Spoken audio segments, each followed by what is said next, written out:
Equatorial Guinea, a small nation on the west coast of Africa, known for its oil wealth and repressive government.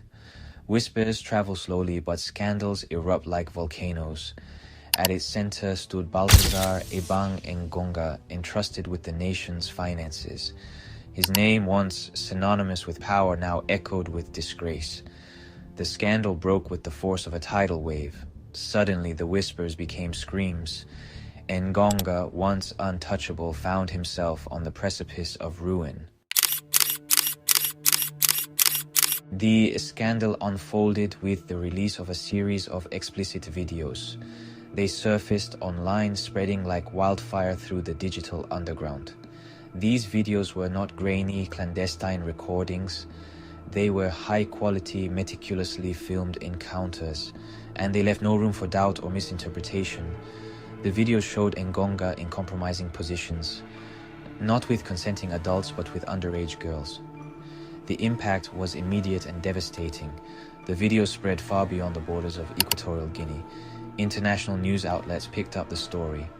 Human rights organizations sounded the alarm.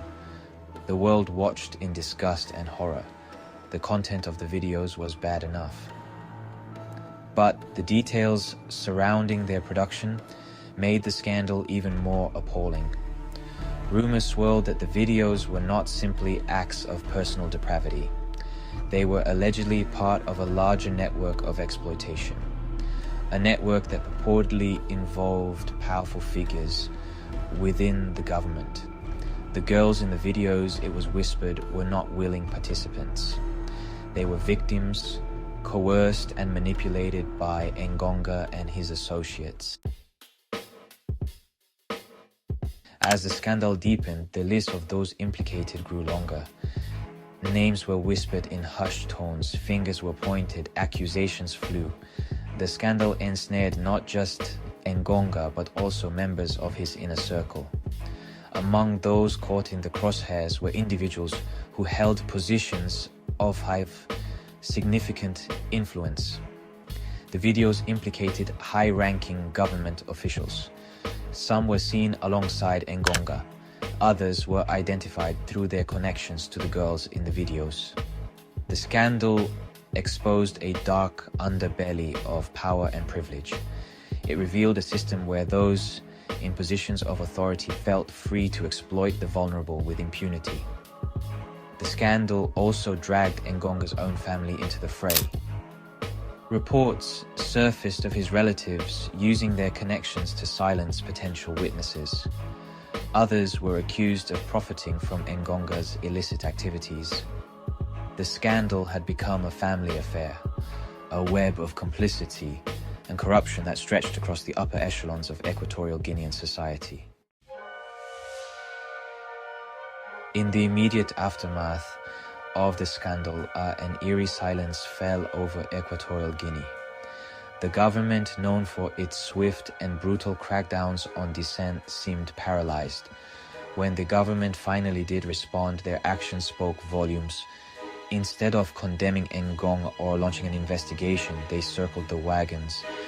State-controlled media outlets ignored the scandal. Independent journalists who dared to report on it were threatened and intimidated. The government's message was clear: silence and denial. While the government attempted to maintain a facade of control, the streets of Equatorial Guinea told a different story. The scandal had ignited a firestorm of anger and resentment. People took to social media, using the hashtag #JusticeForAllGirls to express their outrage and demand accountability. Protests, though small and scattered, broke out in the capital city of Malabo. People held signs with slogans like "Enough is enough" and "End the culture of silence." These demonstrations were met with swift and brutal repression. Security forces dispersed the protesters, arresting many and injuring others. The message was clear: dissent would not be tolerated. The scandal had exposed a deep fissure in Equatorial Guinean society. On one side stood the ruling elite, determined to maintain their grip on power at all costs. On the other side stood ordinary citizens fed up with corruption, impunity, and the abuse of power.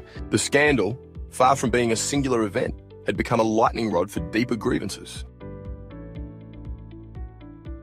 The Engonga scandal was more than just a salacious tale of sex and corruption. It was a symptom of a much deeper malaise within Equatorial Guinean society. The scandal eroded public trust in the government. It highlighted the deep inequalities that plagued the nation. It exposed the hypocrisy of a ruling class that preached morality while engaging in depravity. The scandal also had significant implications for international relations. Equatorial Guinea, already under scrutiny for its human rights record, faced increased pressure from the international community. Foreign governments and NGOs called for a thorough and transparent investigation. They demanded that those responsible, regardless of their position or connections, be held accountable. The scandal tarnished Equatorial Guinea's reputation on the global stage. It made it more difficult for the government to attract foreign investment. It also emboldened opposition groups, both within the country and in exile. The scandal, in short, had become a liability that the government could not afford to ignore. The Engonga scandal shone a light on a deeply entrenched culture of impunity within Equatorial Guinea. For decades, those in power had operated with little to no accountability. They enriched themselves at the expense of the people they were supposed to serve. They silenced dissent with threats, intimidation, and violence. This culture of impunity was not simply a matter of individual wrongdoing, it was systemic. Woven into the fabric of the state, the judiciary was weak and beholden to the executive branch. The press was heavily censored. Opposition parties were marginalized and harassed. In such an environment, it was all too easy for corruption and abuse to flourish. The Engonga scandal demonstrated the corrosive effects of unchecked power. It showed how a system designed to protect the privileged could be easily exploited to victimize the vulnerable. It underscored the urgent need for reform, for a system of checks and balances that would hold leaders accountable and protect the rights of all citizens. The Engonga scandal left Equatorial Guinea at a crossroads. The government could choose to continue down the path of repression and denial, or it could choose to embrace reform and accountability. The path forward was fraught with uncertainty. The international community had a role to play in shaping Equatorial Guinea's future. Foreign governments and NGOs could apply pressure on the government to implement meaningful reforms. They could provide support to civil society organizations working to promote human rights and good governance. They could also hold the government accountable for its commitments to uphold international law. The future of Equatorial Guinea hung in the balance.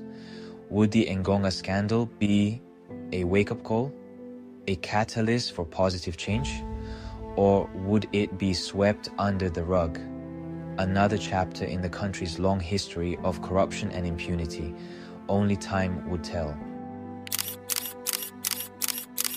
The Engonga scandal served as a stark reminder that corruption and abuse of power are not confined to any one country or region.